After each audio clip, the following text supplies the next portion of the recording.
তামিম ওর খেলা আমার টি-20-তে অসম ভালো লেগেছে। ব্যাটিং সফল হওয়ার কোনো আমি সুযোগই দেখি না। ক্রিকেট লাভার হিসেবে এক্সপেক্ট করি বাংলাদেশ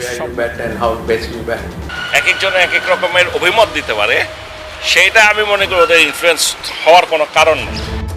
হাথুরু সিংহে ব্যাটিং অর্ডারে পরিবর্তনের পক্ষে হলেও চেয়ার ছেড়ে দিয়ে মুস্তাফিজুর রহমানকে বসতে বলেন, আর মুস্তাফিজের চেয়ারে গিয়ে বসেন তিনি। একটু পর দেখা যায় ঠিকই রিয়াদের ফাঁকা করা চেয়ারটায় এসে বসেছেন হাথুরু সিংহে। আসসালামু আলাইকুম সুপ্রিয় দর্শক বন্ধুরা, অবশেষে এবারের বিশ্বকাপের ফাইনাল স্কোয়াড নিয়ে আগাম বার্তা দিয়ে দিলেন বিসিবি সভাপতি নাজমুল হাসান পাপন। দর্শক বন্ধুরা, গত বিশ্বকাপের মতো এবারের বিশ্বকাপে আর পরীক্ষা নিরীক্ষা চলবে না বাংলাদেশের ব্যাটসম্যানদের নিয়ে। আর সেই সকল বিষয়গুলোকে কেন্দ্র করে এবার কোচ চান্দিকা হাথুরু সিংকে কড়া বার্তা পাঠিয়েছেন বিসিবি সভাপতি নাজমুল হাসান পাপন। অন্যদিকে এবার তামিমের ব্যাটিংয়ের প্রশংসা করেছেন বিসিবি সভাপতি। দর্শক বন্ধুরা, তবে শেষ পর্যন্ত কী হতে যাচ্ছে এবারে বিশ্বকাপে? অন্যদিকে এবার মাহমুদুল্লাহ রিয়াদকে নিয়ে একের পর এক প্রশংসা করে যাচ্ছেন কোচ চান্দিকা হাথুরু সিংকে, যে মাহমুদুল্লাহ রিয়াদকে বিশ্বকাপ থেকে বাদ দেওয়ার জন্য কতই চেষ্টা করেছিল সেই কোচ চান্দিকা হাথুরু সিংয়ে। দর্শক বন্ধুরা, চলুন আমরা বিসিবি সভাপতি নাজমুল হাসান পাপনের সেই সকল কথাগুলো শুনে নেই। তবে শেষ পর্যন্ত কী হতে যাচ্ছে অবশ্যই ধৈর্য সহকারে পুরো ভিডিওটি দেখবেন, তাহলে এই সকল বিষয়গুলো পরিপূর্ণ বুঝতে পারবেন। T20 cricket, yes, batting order will be changing. Batting সফল হওয়ার কোনো আমি সুযোগই দেখি না। That's normal in normal cricket. বলে তো লাভ হবে না, কিভাবে করবে আমি দেখি না। It's about where you bat and how best you bat. এক একজনের এক এক রকমের অভিমত দিতে পারে, সেইটা আমি মনে করি ওদের ইনফ্লুয়েন্স হওয়ার কোনো কারণ নেই। হাথুরু সিংহে ব্যাটিং অর্ডারে পরিবর্তনের পক্ষে হলেও কোনো সুযোগ দেখছেন না বিসিবি সভাপতি। তিনে সাকিব আল হাসানকে খেলানোর যে ফিসফাস শোনা গিয়েছিল, সেই সম্ভাবনারও কি তবে ইতি? 3-এ শান্ত, 4-এ সাকিব, 5-এ তৌহিদ হৃদয়, না 4-এ তৌহিদ হৃদয়, 5-এ সাকিব, 6-এ মাহমুদুল্লাহ রিয়াদ, সাথে অনেক যদি আমরা এই কজন ব্যাটার খেলাই, তারপরে স্পিনার আসবে একজন। এখন এটা কি রিশাদ আসবে নাকি শেখ মাহিদি আসবে সেটা আমি জানি না, অপোনেন্ট দেখা হলে ঠিক করবে। আর 3 পেসার খেলবে, এটা হলো স্ট্যান্ডার্ড। এখন এর মাঝে চেঞ্জ হওয়ার সম্ভাবনা খুবই ক্ষীণ বলে আমার মনে হয়। আমেরিকার বিমানে সাইফুদ্দিন উঠতে পারেননি, অবাক হয়েছেন খালেদ মাহমুদ সুজন। 17 জনের বহরে মিরাজ সাইফুদ্দিন থাকলে বাংলাদেশ দলের শক্তি আরও বাড়ত, এমনটাই তার ভাবনা। তবে পাপন বলছেন যারা গেছে তারাই সেরা। সাইফুদ্দিনের উপর আমারও কনফিডেন্ট অনেক ছিল, যে কারণ এই ফরম্যাটে ভালো করেছে, এক্সপিরিয়েন্স প্লেয়ার, হি নোজ কী করতে হবে। সেইখানে কেন সাইফুদ্দিন থাকলো না? 5টা ওদের পুরো জিম্বাবুয়ে টিমের সাথে ছিল, হঠাৎ করে হাসানকে আবার কিনে নিয়ে যেত না।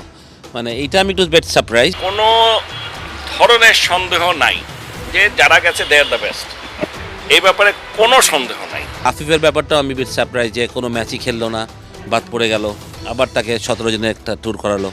মানে সেখানে হয়তো বা মিরাজকে দেখা যেতে পারে। হতে পারে যে অলমোস্ট কাছাকাছি আরেকজন আছে, সেটা বলতে পারেন, কিন্তু তাই বলে এর চেয়ে ভালো প্লেয়ার রেখে আমরা কম্পারেটিভলি কম ভালো প্লেয়ার নিয়ে গেছি, এটা কেউ বলতে পারবে না। তামিম ওর খেলা আমার টি-20-তে অসম ভালো লেগেছে, কারণ যে অ্যাপ্রোচ, যে সাহসটা দরকার, এইটা ওর মধ্যে আছে। সৌম্য সরকারও আছে ওখানটায়। সৌম্য সরকারকে আমরা জানি যে ও যেদিন ও খেলে সেদিন টিমের জন্য অর্ধেক কাজটা ওই করে ফেলতে পারে। টি-20 বিশ্বকাপের ম্যাচে একাদশে 3 জন পেসার রাখার পক্ষে বিসিবি সভাপতি। ফিট থাকলে তাসকিন, মুস্তাফিজ, শরীফুলের বাইরে কারো সম্ভাবনা দেখছেন না তিনি। যদি পেসারের কথা বলেন, অবশ্যই আমি মনে করি যদি ফিট থাকে তাহলে তাসকিন, শরীফুল এবং মুস্তাফিজ এই 3 জনই খেলবে।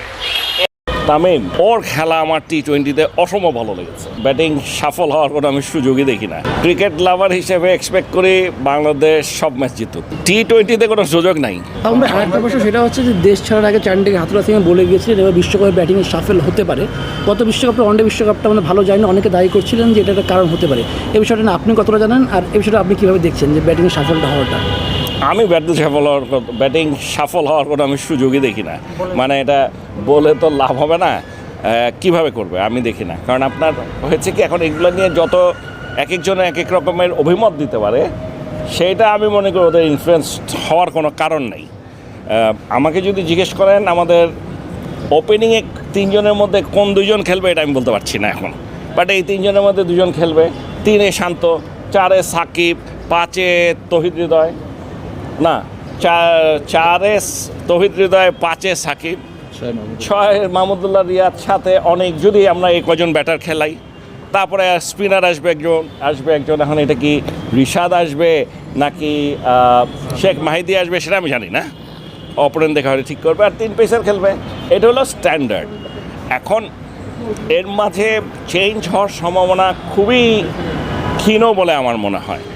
যে জিনিসটা গত বিশ্বকাপে হয়েছে, সাফল কেউ করতে চায় না, কিন্তু যখন কন্টিনিউয়াস ব্যর্থ হতে থাকে তখনই তো সাফল্যের কথাটা আসে, মানে করবে কে? আচ্ছা ধরেন আমাদের যে ওপেনাররা যাদেরকে প্রথমে সিলেক্ট করে মাঠে নিয়ে আনছে, ওরা যদি কন্টিনিউয়াস রান করতো তাহলে কেউ সফল করতো?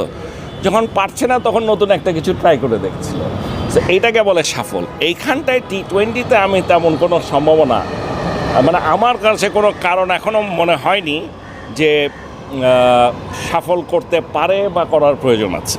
What are you expecting from this team as a president of BCB, as a cricket lover? Cricket লাভার হিসেবে এক্সপেক্ট করি বাংলাদেশ সব ম্যাচ জিতুক, আর বিসিবির প্রেসিডেন্ট হিসেবে এক্সপেক্ট করি ভালো খেলুক। হ্যাঁ, দুই জিনিস। আমি আপনাদেরকে যে জিনিসটা বলছি, দুই জিনিস হয়েছে কি, এই ফরম্যাটটা টোটালি ডিফারেন্ট ফরম্যাট। আপনার টেস্টে বলেন, ওডিআইতে বলেন, আপনি যদি একটা মিস্টেক করে ফেলেন ওইটাকে রিকাভার করার একটা সুযোগ থাকে। T20-তে কোনো সুযোগ নাই, ওই একটা গেল গিয়া, ওই টাইমটা, ডিউরেশনটা এত শর্ট। আমাদের এখানে প্লেয়ার নিয়ে আমার কোনো ধরনের সন্দেহ নাই যে যারা গেছে দে আর দ্য বেস্ট, এই ব্যাপারে কোনো সন্দেহ নাই। এখন হতে পারে যে অলমোস্ট কাছাকাছি আরেকজন আছে, সেটা বলতে পারেন, কিন্তু তাই বলে এর চেয়ে ভালো প্লেয়ার রেখে আমরা কম্পারেটিভলি কম ভালো প্লেয়ার নিয়ে গেছি এটা কেউ বলতে পারবে না। দ্যাটস অ্যাবসার্ড, কারণ প্রত্যেকেই পারফর্মার। হ্যাঁ, অনেকের ফর্ম নাই, এইটা একটা সমস্যা। যেমন আপনি এক বছর, দর্শক বন্ধুরা, আপনারা হয়তো এই পুরো ভিডিওটি দেখে এবং সেই সাথে নাজমুল হাসান পাপনের এই সকল কথাগুলো শুনে অবশ্যই বুঝতে পেরেছেন এবারে T20 বিশ্বকাপে যারা গিয়েছেন তাদের মধ্যে ফাইনাল স্কোয়াড ইতিমধ্যে তিনি ঘোষণা করে দিয়েছেন। এবারে বিশ্বকাপে আর কোনো পরীক্ষা নিরীক্ষা হবে না, যে পরীক্ষা নিরীক্ষা গত ওডিআই বিশ্বকাপে করেছিল কোচ চান্দিকা হাথুরু সিংয়ে, এবং সেই সাথে ইতিমধ্যে কড়া বার্তা দিয়ে রেখেছেন। তো দর্শক বন্ধুরা, আপনারা পুরো ভিডিওটি দেখে এবং এই সকল আলোচনাগুলো শুনে আপনারা কি বুঝতে পেরেছেন? তবে কি শেষ পর্যন্ত তামিমি প্রশংসা টিকে রাখতে পারবেন? তো দর্শক বন্ধুরা, এ বিষয়ে আপনাদের মতামত অবশ্যই কমেন্ট করে জানিয়ে দিবেন। তো দর্শক বন্ধুরা, ভালো থাকুন, সুস্থ থাকুন, আল্লাহ হাফিজ, আসসালামু আলাইকুম রহমতুল্লাহ।